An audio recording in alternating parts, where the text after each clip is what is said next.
Beredar di media sosial, dugaan korupsi bansos saat pandemi COVID-19 di era ex-Gubernur Anies Baswedan tahun 2020 lalu. Salah satunya, terkait pengadaan beras, yang mencapai harga triliunan rupiah, terbengkalai hingga rusak di gudang penyimpanan. Kampung di Jakarta mulai hari ini, insya Allah nanti 1,2 juta keluarga di Jakarta akan terima paket makanan seminggu sekali. Jadi kirim untuk kebutuhan seminggu, kirim lagi untuk kebutuhan seminggu. Jadi setiap paket seminggu apa aja paketnya tuh Pak?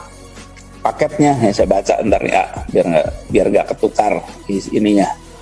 Jadi tentu nomor 1 beras. Jadi semuanya bahan pokoknya paketnya tuh ada beras.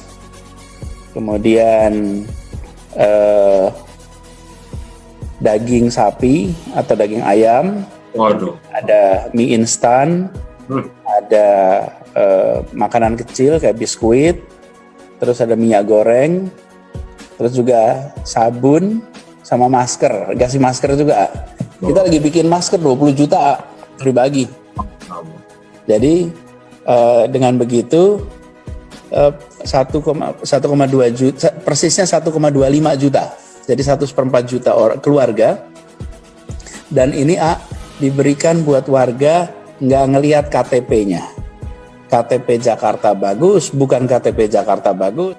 Hal ini disampaikan oleh pemilik akun media sosial Twitter, @Kurawa lewat cuitannya. Ia mengaku mendapatkan informasi soal adanya penimbunan beras di gudang milik Perumda Pasar Jaya, di kawasan industri Pulo Gadung, Jakarta Timur. Perumda Pasar Jaya merupakan penerima anggaran terbanyak untuk pengadaan bansos sembako di Jakarta. Dari anggaran 3,65 triliun rupiah, 2,85 triliun rupiah diantaranya diberikan kepada BUMD itu. Dinas Sosial DKI menunjuk 3 rekanan terpilih untuk menyalurkan paket sembako senilai 3,65 triliun rupiah lewat Perumda Pasar Jaya, PT Food Station dan PT Trimedia Imaji Rekso Abadi. Di mana porsi terbesarnya diberikan kepada Perumda Pasar Jaya senilai 2,85 triliun rupiah. Setelah dapat informasi itu, Kurawa mendatangi gudang penyimpanan beras yang dimaksud. Di lokasi, terdapat 1000 ton beras dengan bentuk paket 5 kg, yang seharusnya, beras ini disalurkan pada tahun 2020 sampai tahun 2021, untuk masyarakat di masa pandemi. Namun, beras masih tersimpan setelah sekian lama hingga kondisinya 100% rusak, membusuk bahkan untuk konsumsi hewan sekalipun sudah tidak layak. Di tempat yang sama, juga ditemukan dokumen forensik, hasil audit dari salah satu kantor akuntan publik, terhadap bansos tersebut.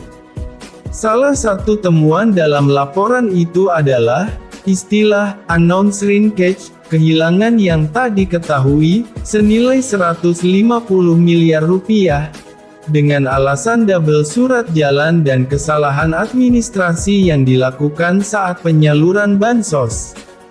Temuan ini berawal dari info whistleblower yang mengabarkan adanya penimbunan beras bansos milik Perumda Pasar Jaya tahun anggaran 2020 yang tersimpan di gudang sewaan di Pulo Gadung. Kepala Bagian Pemberitaan KPK menghimbau untuk melaporkan kepada KPK, agar setiap laporan dugaan korupsi dari masyarakat segera diverifikasi dan telaah. Dalam dugaan kasus korupsi yang menyeret beberapa nama relawan mantan Gubernur Anies Baswedan, dalam kasus bansos ini sebagaimana dalam pemberitaan media menyatakan, ada nama-nama supplier beras bansos DKI, juga ada anggota DPRD, swasta, hingga parpol pengusung, serta banyak temuan lain, dari hasil audit.